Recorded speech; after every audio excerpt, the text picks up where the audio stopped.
Okay. Okay. Now, it's been a while since I've seen his Mega Man, but it is very solid. Gio is really good at setting up the pellet pressure and catching you jumping over him with the short hop up airs. Okay. And it just sets up for some really good juggles afterwards. All right, I'm excited to see how this interacts. Ryu having a lot of massive kill potential. Going to be able to forward air through a lot of the projectiles that Gio's going to be throwing out here. Okay. Are getting started that back air to start things off. Didn't get anything off of it, though. Ooh. Okay, that's just like this low profile. Right under that Shakunetsu. Getting a lot of early pressure here. That's what I was talking about. Once he starts throwing the pellets, if you think the only answer is to jump above him, think again because the up air is waiting. And what an option to have. Multi-hitting, so you don't have to worry about those focus attacks. But great perfect shield there from McBenedict. Gets him in here to start racking up this damage.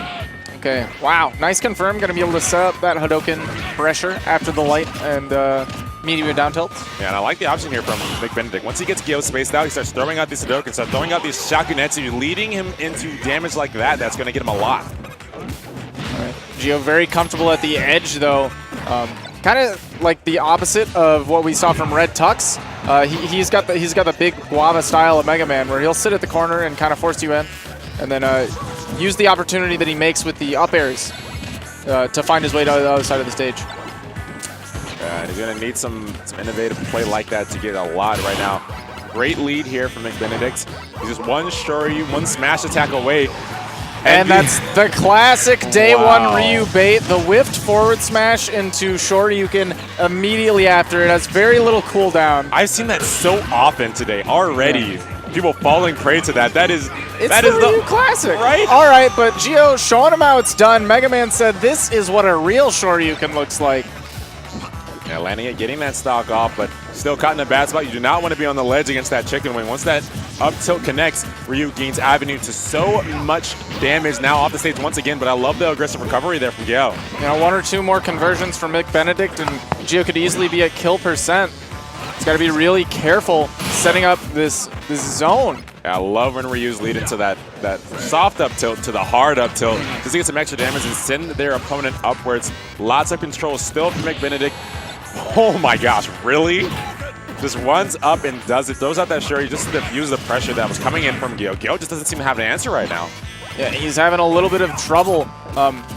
He's kind of building the zone, but then it's not doing too much, 1 or 2% here and there, and then McBenedict's saying, hey man, I got an 80% lead, you still got to come over here at some point, right? And he's more than content, as we've already seen, to just sit back, throw out these Hadokens, throw out these Shakunetsus, just racking up that percent, and then putting Gio in sore spots like that where he can punish.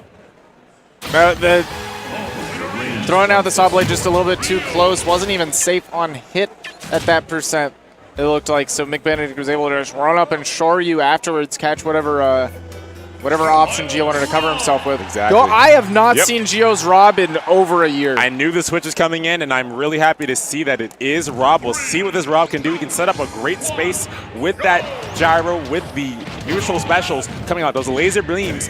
And he also has a nice confirm in that grab, down throw to up air. So we'll see how much he utilizes that in the set. And Gio is known for his Rob. That's how he got his start before he became the random master. But man, it's been a minute since I've seen it. Right now, oh no! Oh my gosh, McBenedict serving them up hot, taking out that first stock of Gio, and man, that was a rough start. This is not looking good for Gio. McBenedict trying to charge that focus attack, but Gio drifts far enough away. I mean, Gio's doing a really good job of setting up his zone usually, but once McBenedict gets in, it's a lot of damage, and he's capitalized really hard, whereas Gio doesn't get a lot off of the zone that he's building. Yeah, McBenedict has very, very solid hit confirms. He's been able to get so much miles just off the straight hits he lands in his neutral. Gets that focus attack, number 3.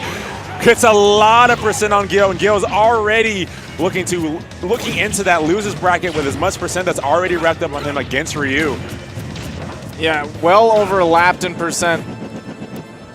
Finds a creative way to get around the up tilts at the ledge.